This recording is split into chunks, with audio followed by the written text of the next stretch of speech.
Hello friends, in the series on the income tax cases, today we will discuss a case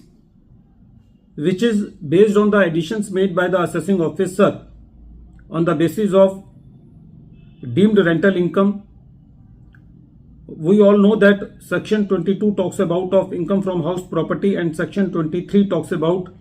calculating the annual value of the property. Generally, it is presumed between the assessees that the department will not invoke section 23,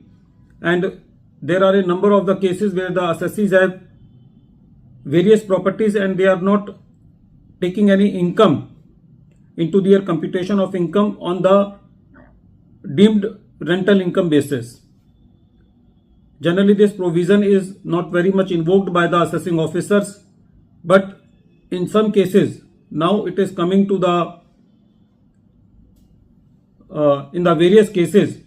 that the assessing officers are invoking these provisions and the assessee has to pay the tax on the rental income even if they are not earning any income on the basis of deemed income. In the present case,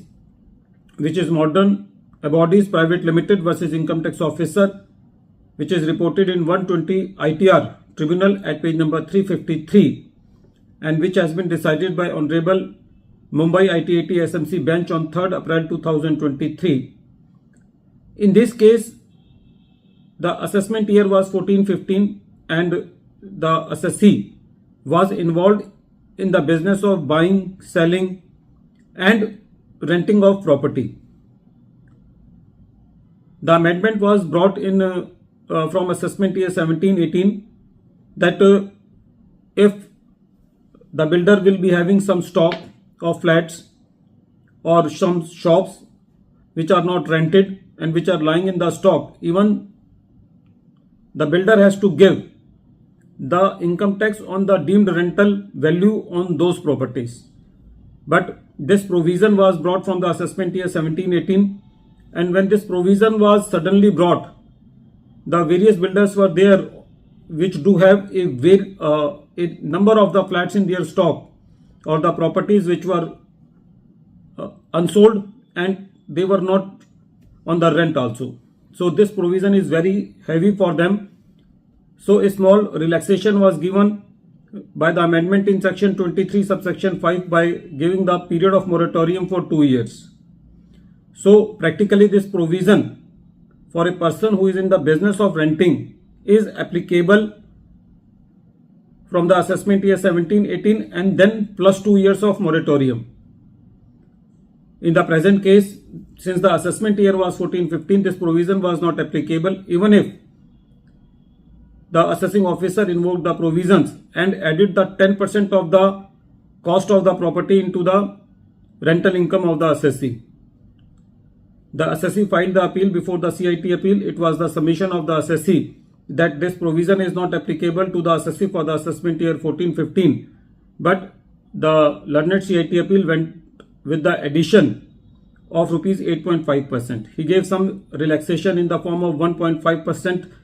reduction of the rental value from 10% to 8.5%.